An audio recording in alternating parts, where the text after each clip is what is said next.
Hello and welcome to another edition of Awaking Happiness. Hello there, Desi. Hello, everyone. Hi, Chris. A Hi. quick reminder, guys, if you like our thoughts and our these episodes, do subscribe to the channel, hit the like button, the bell as well, and if you find them useful, share with your friends. Okay. So today's topic, something that we chatted about yesterday, which is why why is it that parents pay for kids to do sport? And it's an interesting topic, and I know probably not guaranteed, but I should think so. I think there's a myriad of reasons why people do it, and I've got some interesting. I mean, one of the situations was that my friend happens to run a table tennis session on a Saturday morning over at Barnet, and he's quite he's quite I suppose one would call him authoritarian coach. Like, you're here to play table tennis, do as you're told and get on with it. Because I know more about table tennis than you do. And if you're here to learn table tennis, you listen to me. If you don't want to listen to me, bugger off. that's his attitude. Simple, simple, It's black very and simple, white. That's it. very, very simple. Right. The problem is that what happens is that I think the sessions are about a fiver for an hour, or maybe £6 for an hour. It ends up, as far as the parents are concerned, if it's on the way to the shopping centre, it's a good way of getting rid of the kids for a couple of hours and letting them have their freedom to go shopping. So what happens is it's not the kid that's actually interested in being there, Mm. it's the parents looking for some cheap child minding. Right? And this happens, right? This happens. So the kid comes along. They're not really that bothered, to play the sport at all, and they're not entering with the right mindset. So I remember him telling me this story once, and he basically said to this kid, he was just bashing the ball against the wall, running around, making a bit of a nuisance of himself, and not playing table tennis on the table, but running around behind people. And there was obviously the potential for accidents and Christ knows what. Mm-hmm. So basically, he said, look, if you're going to do that, uh, go down the end and do it down the end. So the kid went down the end, bit in a huff, just being segregated and going down the end doing it himself. And he was doing it himself anyway. He got bored with that after about 30 seconds. Um, started working his way back in up the hall again. So Murphy said, "Look," he said, my mate, he said, "Look," he said, "I told you not to do that. So either go down the end. If you don't want to do that, go in the go in that other room. There's a room for people to sit and watch, spectators kind of. Go in there and just sit down and." So I said, "No, I want to play." So okay, we'll play then. Anyway, he didn't want to play really. He just said that to get out, sitting in the room. Anyway, so basically, my friend said, "Look, go in the room. You're not entering this hall until you either do as I say, or like you play table You tennis." change your attitude. Yeah. Mm. Anyway, the kid went in the hall. It went out, sat there, um, and the parents came back, and the kid was sitting. Well, where's in the hall, in the room. Why is he in the room? Well, he doesn't want to play table tennis. Well, I paid for him to come down here, and if he says, "Here's your money back," then they said, "What do you mean? There's my money back?" Well, the kid doesn't want to play table tennis. Mm. So have your money back. I don't want my money back. Okay, well, just take your kid and go. Yeah, but I pay for him to come and play table tennis. Yeah, like, right, let me tell you, the kid's being a nuisance. He's messing up other people's time, and he doesn't want to play table tennis. He'd rather just like mess around and do nothing. I don't need people like that in this hall. So I don't need your money just because you want me to childmind him. The child's not interested in playing. So take him and go, and don't come back again. So it's authoritarian. It's like I'm, like an international table tennis player. I'm here on a Saturday, really doing a community service, helping kids that maybe wouldn't able to pay for my expertise. And here you bring someone along that troublemaking and actually getting in the way of other people wanting to learn, and I'm not having it. It's you're being disrespectful to me, you're being disrespectful to the other children that are here and their parents. So clear off with your child and don't come again. Anyway, I use that I use that as an example only because what it highlights is that there's a lot going on when when you pay for children to go and play some kind of sport. And let's say it's and let's say it's football. It could be football, right? And you're playing for a team, or you're going along practicing, and then maybe selected to play for a team. And it's like the parent is not paying for child minding, and they're not paying to just to basically placate the kids, right? There's a whole load of other reasons why playing what it does to a child in turn when they start playing a sport, and it's not just like £5. And I remember a game, right? There were about 6 or 7 kids that Earthy, my friend, put into a sort of group. They're all about the same age, and they basically grew up together playing this sport, right? And they became incredibly good friends. They went to tournaments together and everything else. But they ended up as a almost like a team. Although table tennis is an individualistic sport, they were going to tournaments, staying in hotels, messing about, playing, and then playing the sport and joking with each other about who was winning, who was losing, and all this. Like mates do. Yeah, like, and there were those who ended up being like the better than the others, and it went to and fro. That sometimes one kid was best, and another time another kid was like because they develop at different speeds. But there was so much personal development being being delivered in this sporting context. You can't believe it. You can't believe it. Like the kids went from being arrogant little brats to being humble, kind, considerate adults through sport. The Okay, transformative influence of sport. yeah, it was delivered from a person who was, like when you get a coach, you have to really. I think at the end of the day, most parents would just probably just chuck the kid out, go do your sport, then come back when you finish, clear up all the mess and everything else. There's not really any consideration for what is the coach, who is the coach, and am I leaving my child with someone who I would want to leave them with? They've got this certification to say they're not going to molest the children, all this kind of stuff, right? Yeah, That this kind of DBS. DBS. But in terms of development, have they got the right morals, ethics, and values that you would want your kid to be around? Well, that's an interesting question, isn't it? Now I know, that my mate has got absolutely great values. Like they may be hard values, but they're the kind of values that my parents applied to me. Yeah. And he's got the same ones. He might find him like most kids today probably say, "Oh, it's just too authoritarian. I don't want to know this." But you It's need strict, yeah. discipline if you're going to play a sport. You can't not have it. And you probably need to have it forced on you until you get your own. It's just no way around it. And like if you said, like, oh, the what am I paying for? You're paying for basically personal development, not Interesting. sport. Yeah. I didn't think about this until you started telling me about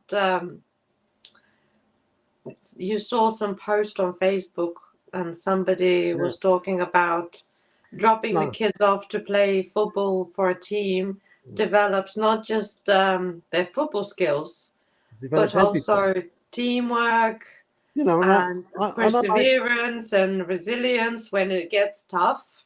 yeah, They I made a, still need to be relied on because they're part of a team. I made a list, you know, like of things, and like one of them is it's healthy exercise, right? Yep. It's focused, healthy exercise where they're not going to get into any harm. They're basically being channeled into a particular activity, right? And you know, my sport was table tennis. I didn't start till I was 8, so as good table tennis players are concerned, I was probably quite late on the scene, really. But like 8, and I wasn't playing it. I wasn't being coached. I just played till I was about 10. Then I started to get a bit of coaching. But what happened when I was about 14 were all the people that were in my immediate vicinity, school, or you know, like in my workplace, which was a pub, which meant there was people smoking and everything else. And basically, smoking came on the scene as a possibility, right? But because I was playing table tennis and I needed, you know, you need to be fit to play that at a decent level, and I was becoming a decent player. You can't smoke. Well, there were table tennis players that smoked, but they weren't. You know, I was You were coffee beating, huffing and puffing probably and half the and I time. was and I was Missing balls. and I was already beating them. so so you know, like it was like, well, look, I'm not going to smoke. Yeah, it's first of all, it's expensive. Secondly, it's smelly. Thirdly, it hurts. They say, oh yeah, but if you do it lots of times, it won't hurt. Not convinced. Not really convinced about that. Right? And and you know, tell me some good points. And there was nothing obviously forthcoming. They just felt like they looked cool smoking. Well, I didn't need that aggro, you know, Mm. to be honest. I didn't need to look cool. You know, get a table tennis table out and I'll show you how to play table tennis. Then I'll look cool, won't I? Right. So I wasn't bothered about that coolness aspect either and being one of the gang. Um, well, it was meant, you know, table tennis as a sport is mentally stimulating. You know, like it's you know, this is just a, but I suspect football's mentally stimulating if you're playing. I don't like the whole watching thing. I don't want to watch 11 guys, 22 guys running around a pitch kicking a bag of wind about. It doesn't do it for me. But if I'm playing, then that's different. You've got to think about what you're doing and everything else, so that's stimulating. um you know, it teaches you about body awareness, doesn't it? I mean, like, if you've Mm. got aches and pains, or you've got hurt something, or you know, you know where your limitations are, and you understand your body. You understand the need for food, for example. You understand that when you get a bit older, that getting drunk doesn't improve your performance too much. You know, you start to really work out. You become self-aware You a become lot. much more self-aware than, Mm. you know, on what's dangerous and what isn't, and you know, all this kind of stuff. Yeah, one of the things that you develop is you develop, and you know this through martial arts, right? The respect given to the master or the tutor is absolute. You know, like it's like he's God in that room, and consequently, you develop this Hmm. healthy concept of respect for other people across the board. You know, you respect him, but then you respect the parents and you respect the other kids. You start to you have this Respect healthy others. Yeah. respecting of others. And you also learn, because of the fact you're in a social environment, how you should behave, how you behave amongst others. So it builds all of this.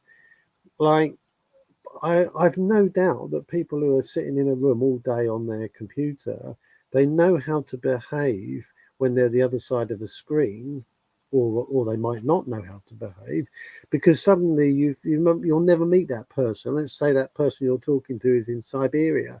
Right? You're never going to meet them.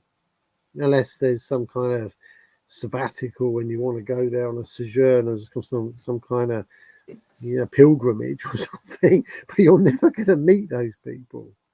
So you can be absolute obnoxious prick, really, can't you, on one side of the screen, and It not give seems a like, yeah, the screen seems to give people this bravado. let's so that they let go of their values all of a sudden, as if they Yeah, don't matter, yeah, as if it's exactly. like a pretend thing, as if it's Well, not real. they could be talking to each other's avatars. You don't even know who you're talking to, and that's absolutely true. So there's none of that. But when you're in a social group, it's like it. If you hurt someone, literally, you say something, and you can see what's happened. Like it's, Mhm. it may have been intentional, but if you get caught, whatever, you're going to learn the hard way. My dad used to say. But you learn humility when you win. Because like you soon will be ostracized if you go around going, "Look at me, I'm amazing," or "You plonkers, you lose, you can't do it." But no one's going to be your friend, are they? And if you lose, you have to accept that some people are going to do that, by the way, and you have to almost like forgive them for their enthusiastic behavior when they win, because Because when you win, they do the same to you. yeah, exactly. So you have to kind of learn these skills, and they're not skills that you just pick up just walking about. They're skills you're in situations where you're forced to learn or make a decision, and that's another one, making a decision. You're forced to take decisions. And Earthy used to say, like he used to, playing table tennis, he used to put them on the spot. He used to say, okay, well, what we're going to do is I'm going to give you 8 start up to 11, and there's £1 on it. Oh, I'm not going to spend £1 on it. Oh, what, don't you think you're going to win then? It's £1 for you if you win, £1 for me. Right? And they'd lose the pound. Oh, bloody. Right, but it sharpens next time. Right, there's £1 on this. I know what it feels like to not win £1. I'm going to win my £1 back. Right. And This drive yeah, gets and, developed. and then it went up to £5. Right. And then but then what happens? The He said, better they became, the more money there was. yeah. And then he'd say, right, I'll give you 7 start now because you're getting better. 6, 5. But the stakes went up to tenner now. Mm. And they used to work harder and harder and harder because they'd want to win the money. But of course, Earthy was balancing it out, and he was a good player. So in the end, they were winning from zero. Um, uh, but you learn this: no pain, no gain. You learn this, and it's like every single successful person will tell you this: no pain, no gain. If you do not experience pain, you will not win, Mm. whatever it is. You have to lose and understand what losing's like. And that's why in schools today, I think, when everyone's a winner, it's like, well, what are we teaching them? Yeah, I didn't understand that. I really did. That's entitlement, regardless of performance. And it teaches children exactly that. When they don't get a certificate or a trophy or whatever, they start getting into a strop. Yeah, So it's like, what's my thing? I didn't participate. So yeah, okay, you participated. That's it. That's your reward. yeah, exactly. So that, and no pain, no gain. It doesn't in every aspect of life. This is true, and yet in sport you learn it immediately. You immediately get it. It's like, if you're not hurting running a marathon, you are not going to win, Yeah. because all the ones that win are in absolute agony. Well, they've done it for long years, And they're practicing, tolerating practicing. it. They basically want it almost. They want the pain because it shows them they're in the right place. What was the other one thing I We should have said? put these into banners. Well, I've got uh I've got it written down. We can put it in the notes. Um, but what you get is through this no pain no gain, you get determination. You get determination. Like how easy is it in normal? Well, it's gone. It's gone. I'm not. Like there's no determination. There's no consistency. Like I learned very. If I want to be a player of consequence, then I've got to put in the hours. 10,000 hours to be decent at this. 10,000 hours. That's going every day. I practiced on Wednesdays and Thursdays. It was Wednesday every week, Wednesday and Thursday, tournaments the weekend, playing league matches during the week. Like if I didn't put in that effort, I would have the results that were commensurate with the effort I put in, whichever that is, right? And the reason I never got to be even more successful was a understanding of like probably just my whole being didn't see that the future was in table tennis for me, but also that I didn't put in the hours. Like had I put in 20,000 hours, I would have been a bit better than I was. Like I didn't put in enough hours. Like at school, when they said you could get better grades. Yeah, I'm okay with these grades, thanks. I don't need to have any more grades. No one looks at them anyway. And regardless of, I'd rather do other things than mess around with this poxy school system, to be honest. And and I got the results that I deserved. But I was happy with that. So that was the old 70% there, I think. Consistency was important. Tenacity, you have to keep going when things don't go right.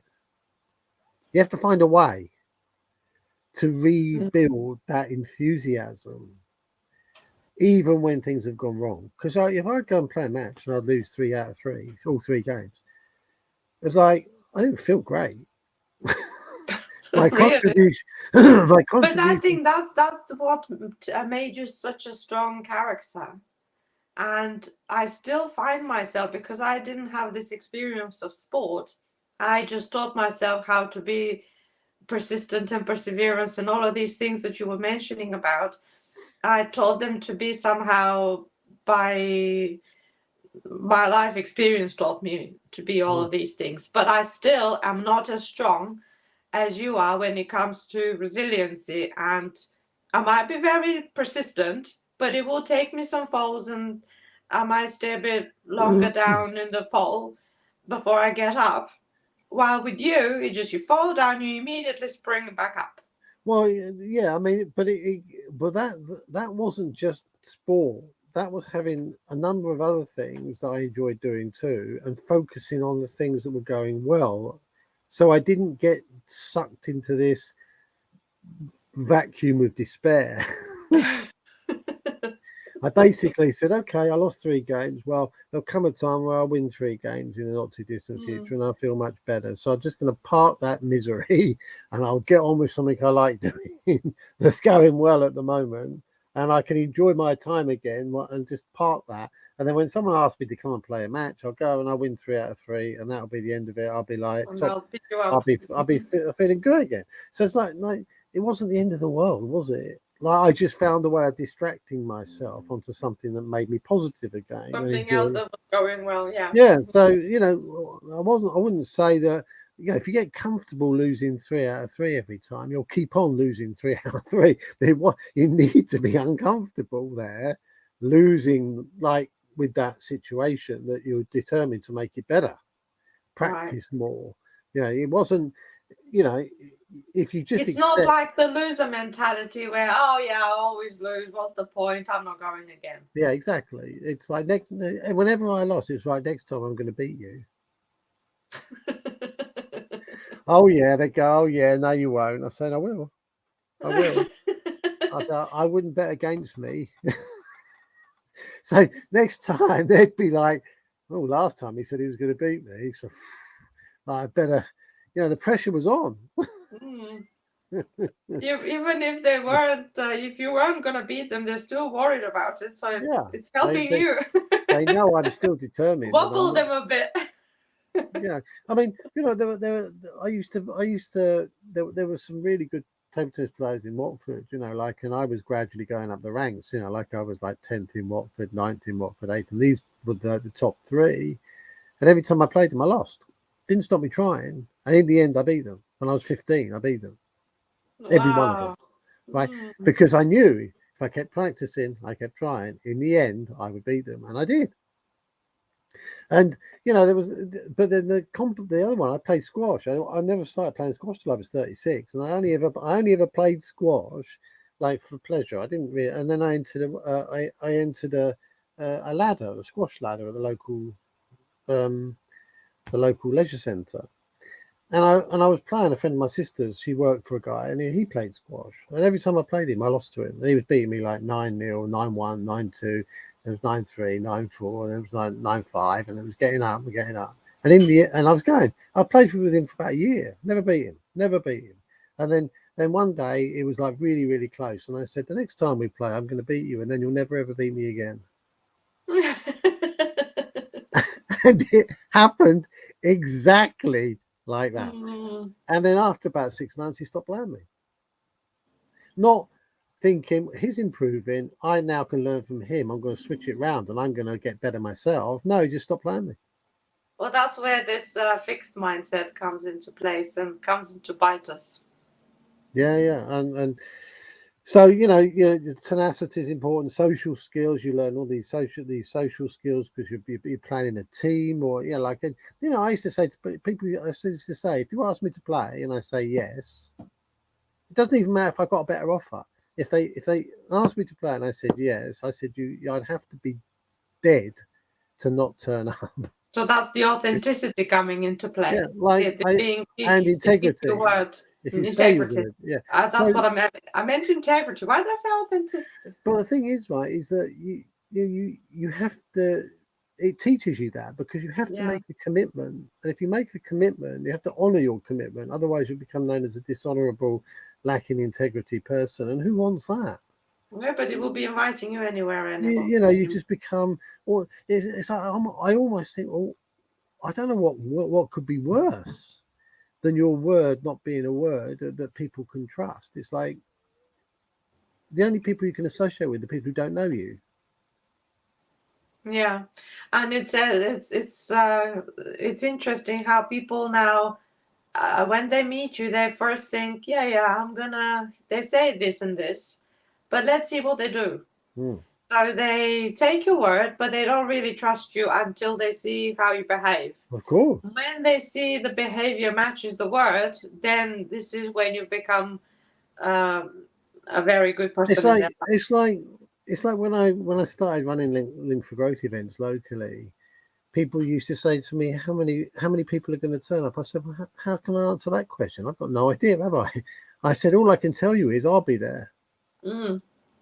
You only know yourself. We only know ourselves. Said, I'm organising it and I'm going to be there. Well, what if no one else turns up? Well, I'll still be there and I'll write a blog post.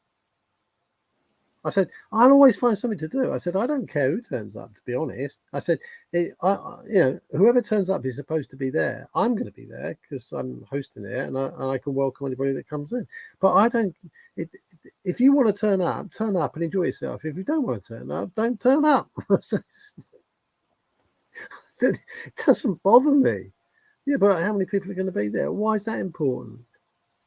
Do you feel lonely on your own or something? Or... Maybe they're worried about being too many people out there, and they're what they're worried comfortable with too many people. No, what they're worried about is, will I have enough people there to sell to? If there's only one person there, there's no point turning up because there's only one person in the room. I'm wasting my time. I'm not selling. Let me ask you a question. Because when I was in sales, I used to drive up to somewhere like Middlesbrough to meet one person in one meeting on one day, and then I drive all the way back again. You're coming to a meeting, there might be 2 to 5 people there. You're getting a chance to meet 2 to 5 people. You're driving up the road, having a cup of coffee, and then driving home again. I said, we've been doing this for decades, driving all over the place to see one person. And here we are having an opportunity to meet 5 local people, or 10, or 15, or just 2 perhaps, and you're moaning. Yeah, I don't know where this has come from. Well, anyway, so team play, not letting people down. Not that you are, but doing the best you can, so you feel like afterwards you contributed to the best of your ability. to something that's going on that you've been invited to be part of. And then reliability, like just being reliable. Like now, like in the old days, I'm talking about old days. I don't feel like they're old days, but they probably are to young people. Like I say to my mate, "Oh, are you going to be in next Tuesday? Should we go out and have a game of football, or go out and mess around at the local park?" They say, "Yeah, Tuesday, I'll be here." And I turn up and they're not there. Let's say they're not there. It's like after a while, I'd not bother even asking, would I? Like I just not bother asking. And the thing is, we didn't have this quick communication of I'm gonna text them I'm not coming, and yeah, so might take me 10 minutes to cycle around there, and then I find they're not there. Oh, well, at least I had a cycle ride, I guess. But like the thing is now, you just message them, there's no what do you call it, reliability, because people change their minds in an instant, because they can contact you and say, no, I'm doing something else now. Oh yeah, I might arrange to meet someone of an evening, and then like it happens with my daughter even, like 5 minutes, oh, I can't make it, like the plan's made, I can't make it now. Well, what happened? Well, such and such turned up. Oh, so I'm low life, am I, that I don't get any priority here? Right, like it happens, doesn't it? I feel like, and your kids are getting to an age, like where they might have other things going on in their lives, and suddenly you feel to yourself, hang on a minute, am I not important then in this? Do I not deserve some kind of credibility, some kind of higher level of ranking in something? We shouldn't expect anything from anybody, but I'm just saying these things cross your mind, don't they? And reliability is a really important aspect. Like there are people I'll say, oh, can we meet? Well, I'll tell you what, let's meet up then such and such a day, and I arrange to do something else on the same time, because I know they're not going to come up. They're not going to turn. Sure enough, an hour or two before, oh, I can't make it now. That's no problem. I've arranged something else anyway. It's like, there's absolutely no. That's it. We know what people are like, despite their words. We know that their actions are not going to match the words. And if you put all of this stuff I've talked about together, it's called integrity. This is why this word integrity is so difficult to basically formulate. To explain. Because it's all of this together in an individual that gives them integrity. And at the end of the day, like you can't say any of one of those things is integrity, or not having it is, like it's just collective thing. And sport teaches this, like, and if you're paying a fiver for your kid to play football, or for a tenner or something, you're not paying for them to play football. You're paying them to get this, because it's only by them being exposed to stuff like this that they actually develop these characteristics, which, if I would say they're desirable. You may think they're not. Okay, well, don't do it then. But I think if we had a kid that showed and demonstrated these qualities, we'd be pleased with them. Yeah, of course. Now, while I was listening to you, I was thinking about my situation where I didn't really play sport.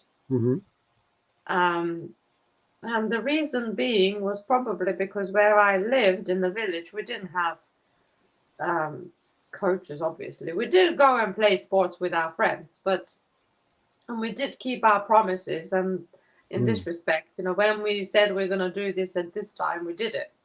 So we learned to do that anyway, like that. So when I went to the big school in the big town, there were a lot of opportunities, like all sorts of clubs. The problem was that I saw it as a problem was I didn't have enough time, because I was constantly learning to prove myself. Like I keep repeating this and justify the fact that I deserve to be in this school. So this is where my integrity came from. My desire to be seen as worthy of being a member of this school. I mean, and that came, right. That came because you had the qualifications to go to that school, but like you had somehow developed this idea that you were a bit behind everybody else, and they were from like you were just this tiny little village and didn't really, you were just a nobody from a little village type of thing, and you'd got this attitude that you needed to prove that you weren't just a little village girl, that you were So actually was that like competing in a sport, but not in a sport, but competing daily, academically, yeah. academically, from the moment I opened my eyes in the morning till I close my eyes late in the evening to repeat the same thing again the next day. So it was many hours of Well, doing that. it's interesting though that your attitude to that. So we go to secondary school here at 11 years of age, right? I was already playing table tennis, right, at that point. And the people that were coaching me were coaching all across Watford, and there was nobody in the school that was being coached. So I had a pretty good belief that I'd probably be able to beat anybody at that school. There's 1,000 odd kids, right? I'd probably be able, and it's true, I would have beaten anyone. Right? So when I went to the school, although academically I was kind of from like the top levels to the middle levels, right? But my attitude, and everybody had taken some kind of entrance exam, right? This like 16 plus or whatever it was called. 11 plus. 11 plus. 11 plus. I don't even know the name of it. And anyway, and I got a place simply because my brother was there, right? So there's this kind of this sibling thing. And rather than think, oh, I probably didn't deserve to be there, which is kind of where you'd have come from, Yeah. right? Because of what had gone before, I was going around saying, oh, I didn't even have to bother doing that because my brother's here. Right? I didn't. You had this entitlement already. I didn't even consider there could be a negative to that. Very, very, very interesting. Two different access points Completely. from the same Like thing. they used to say, oh, how did you find the exam? What exam? And for me, when they were asking me about the exam, I would kind of divert the topic and I said, oh, I've forgotten about it. I can't remember now. It was so long ago. I know it was very tough. Well, and all through school, it was like it came up. It came up once or twice in the early years because you soon move on from that. But I didn't see it as a negative at all. And then as my table tennis got better, I used to say to people, well, you may be great at you're great at like education, but you can't even string a sentence together, and you can't kick a ball to save your life. I said, yeah, I'd sooner be middle of the road, but at that school that was already the top 3% in the country, probably. Right, I'd sooner be middle of the road here and actually be able to have a conversation and play games. I thought that was a way better place to be than to be amazing academically and be absolutely useless at everything else. Yeah. And sport gave me that confidence. And I don't get me wrong, anybody can find a sport that they're good at. The reason that there's such a wide variety of sports is because everybody can be good at something. There can people be rubbish at table tennis, but they can play darts. I had a very good friend of mine at school who was an amazing chess player. Yeah, He exactly. could travel on a train to go to the next competition with somebody else who was in our school who was actually better than her, she said. I don't know who's what because I have no idea about chess. Doesn't matter. And because he was the one who always won everything. She also won a lot, but he was the one who won the most. Well, anyway, they were sitting in the train traveling to the next competition, and what were they doing? Playing chess. Oh, you had the chessboard. Was it not very kind of shaky for the? Did you have one of these little magnet boards? She says, "Who needs a board? Who needs a physical board? We were having it all in our heads." Yeah. So, no way, you can do that. Well, yeah, that teaches strategy, spatial awareness. Like it just teaches you memory. Memory. Tactics, like all available within a single sport, like a defending and attacking and, protection and, all within a game, and absolutely amazing. But people might say, yeah, but you don't do much for your health, do you there? Well, no, but you've got to look after your brain. You've got to look after your thinking. You can't go and get drunk. You can't. It doesn't make sense to smoke when a game could take hours. Do you know what I mean? It's like you just, you put rules in place by doing what you love that negate the opportunity to do other things which are less Well, useful. she also did a physical sport. She was very, very good at. She was always playing basketball. So she had the chess and the basketball. One was doing the brain, the other one was doing the body, and it Well, was a very good. You need a brain for basketball. It's like table tennis. They say Yeah. for Alzheimer's and some of these degenerative diseases when you get old, playing table tennis is amazing because you have to make so many decisions. It's like it just keeps all the circuitry firing there all the time. all the time. So yeah, absolutely. And people, it's a shame that people stop doing things like that. I mean, okay, I'm not playing table tennis at the moment, but I've got a couple of little tables I can play anytime. But we're spending time building a garden, which is also about thinking. I mean, I sit here for hours looking at the screen about a picture and I'm thinking, what am I going to do with this? What am I going to do with that? And planning it in my mind so that when it comes to, so when I check out a few things, then the job's done. Okay, I've got to put it together, but the hard work has already been thought through. Because I did that without even being on the allotment. It just came down there and everything is created twice. Once in the ideal world, the second time in the real world. Yeah, exactly. So, Mary Morrissey. Right. Okay, so that was about the influence of sport on our personal development. Yeah. Let us know. Have you got a sports experience? How are you managing your children's sport? Maybe this will give you some new ideas about what to do with your kids.